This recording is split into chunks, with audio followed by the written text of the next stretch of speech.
Mihai's granddaughters liked to keep to themselves mostly. They were well behaved and possessed a sort of quiet elegance. From time to time, I'd catch myself looking at them, wondering what they were talking about. I'm sure everyone on the base did the same. They were such enthralling creatures. Every night, a crowd would gather around Mihai. They were the men tasked with guarding him in the air. Their jackets all bore the same patch, a relic from a nation that was long gone. Decades ago, during the Age of Expansion, the Kingdom of Erusia absorbed many countries. Theirs was one of them. Mihai asked them, "Yet what is a nation? Can we actually see the physical lines that divide one from another?" People of my generation can no longer speak the language of our homeland. My grandparents always look sad when they see I have no idea what they're saying to me. Mihai didn't say a word after that. His scarred face betrayed no emotion. He didn't get those scars from flying, though. Mihai was originally from Shalaji. His real name is Mihai Dumitru Margarita Corneliu Leopold Blanca Carol Aeon Ignatius Raphael Maria Nikitas A. Shalaji. When he was young, he was the heir to the Grand Duchy of Shalaji. Then, revolution broke out among his people. Mihai was betrayed by a close friend who pointed a gun at his face and pulled the trigger. The revolution was successful, but the new country that sprang from it was annexed by the expanding Kingdom of Erusia. The Erusian royal family allowed Mihai's family to retain their title and noble standing in the new kingdom. But Mihai surprised them all by signing up for the draft like an ordinary Erusian citizen. He was then accepted into the Air Force Academy by order of the king. Mihai soon became an ace pilot. When the royal family was ousted and Erusia became a republic, he continued his service for the new regime. Test sites soon flourished. One day, a classmate of Mihai's granddaughter visited. I noticed the rose emblem.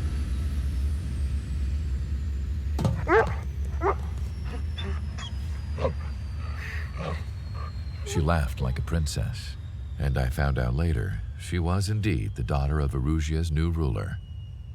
She was the connection to the royal bloodline everyone was looking for, the one to restore the monarchy. This new princess was truly a godsend for the Erusian people. If Mihai's granddaughters were like the moon, she was like the sun, around which everything seemed to orbit. Her face was so expressive. It's no wonder the people of this war-torn country instantly felt at ease when they saw her speeches.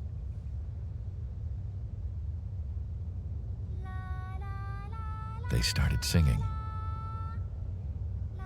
The pilots of the support plane smiled, even though they wished their nation were independent from hers. Angelic. I wonder how Mihai felt about all of this. It was my job to research his neurological data, after all. I wish I could figure him out.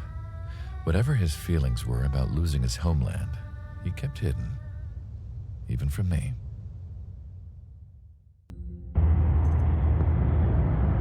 I had a chance to talk to one of the pilots that escaped back here, so I took it.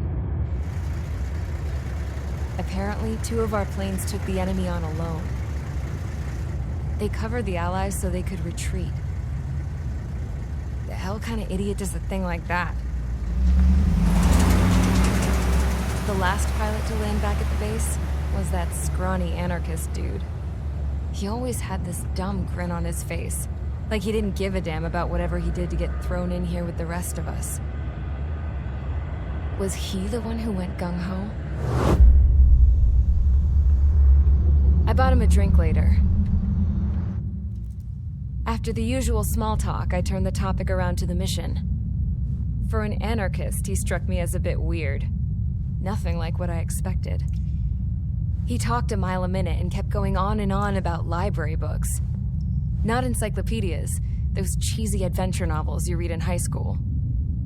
Nothing against those. I like a good story myself once in a while. But I wasn't here to talk books. I remember that day well.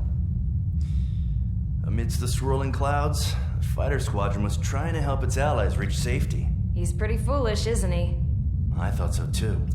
Suddenly, a highly skilled enemy fighter squadron appeared and began picking them off at the edges.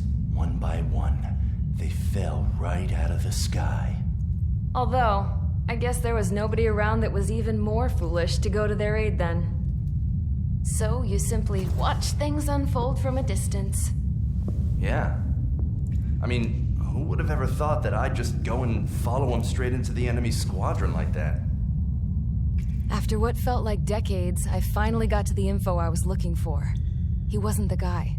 He said he was just following his wingman's lead and managed not to die somehow. The hero on this mission was the new guy. The one that killed Harling. How did you feel? I'm still kind of shaken up, actually. But you know, I do feel a certain sense of pride, too. He really is foolish, isn't he? Yep, he sure is.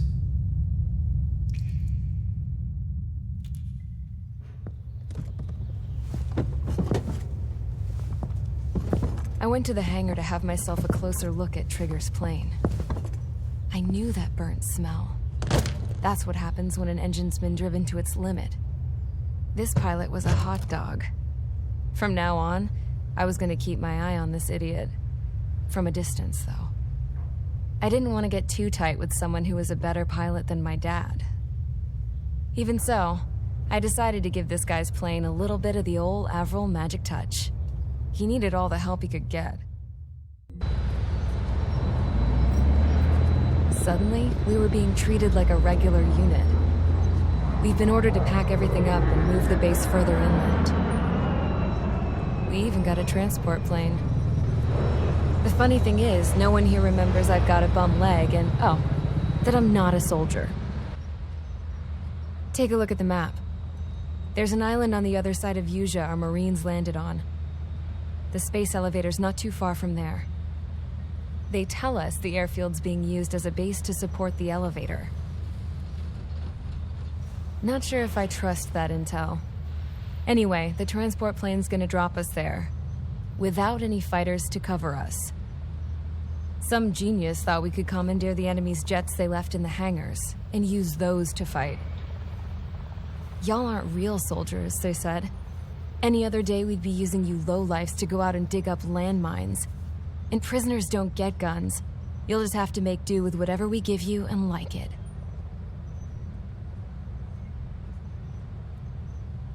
A phone. They don't let us prisoners near them. But with all the hustle and bustle of moving the base, they forgot to lock this one up. Looks like an antique.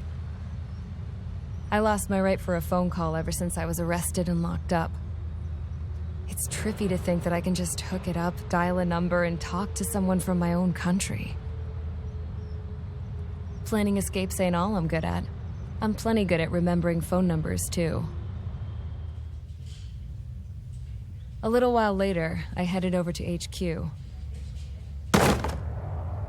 You must know. We did get a call direct from command. That pipe, what exactly are you doing with it? My grandfather had a lot of friends in the Air Force from his time as a lieutenant. My point? Well, you're going to set out in your own special aircraft.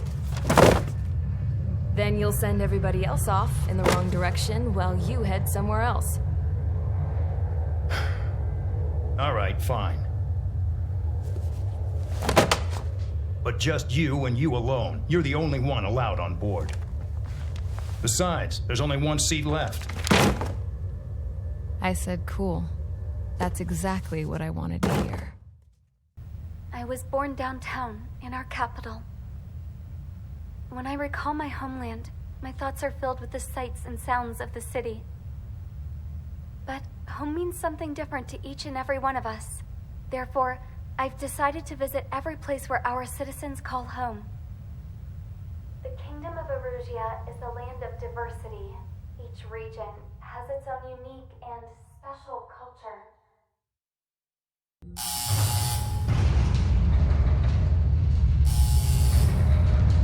Mihai's second sortie was designed to calculate how his physiology changed under the stress of combat. My job was to compare his performance as a pilot now to when he was younger and understand how his skills evolved. To tell you the truth, I'm not sure I wanted to know the answers anymore.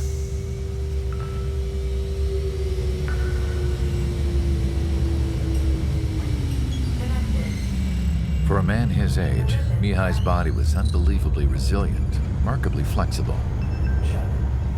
His reflexes were as sharp as they ever were. Still, after all those years of flying in the outer layers of the atmosphere, even someone as strong as Mihai wasn't immune to the effects of the strain. The human body is fragile. It was not meant to handle the excessive amounts of radiation that constantly bombarded the stratosphere. For Mihai's second sortie, we used a flight suit that was still untested. He seemed fine on takeoff, but by the time he landed back at the base, it was clearly a mess. He got caught in a surprise dogfight with an especially stubborn enemy. It took a while for Mihai to bring him down. Suspend mission. The suit was ineffective. According to the data, it wouldn't let him fly to his full potential. A new flight suit was made to my exact specifications. When it finally arrived, Mihai's granddaughters glared at me with their disapproval. They blamed me for the pain their grandfather had to keep enduring. But Mihai remained stoic. He wasn't the type of man who cared about anything that happened here on the ground. I wasn't worried about it. I was confident the new suit would protect him thoroughly so that he could maneuver his plane any way he wanted. The moment he took off in his new flight suit, I realized what I had failed to before. Right after takeoff, as the wheels retracted, the plane suddenly arced up. It accelerated so quickly. I had never seen a plane move like that before. Mihai hit the high G's multiple times before disappearing into the blue. The support team couldn't even keep up. And then I knew. I understood why he never seemed to care about restoring his stolen country back to its former glory, and why he didn't seem to care about anything that happened here on the ground. Of course, Mihai's kingdom was the sky.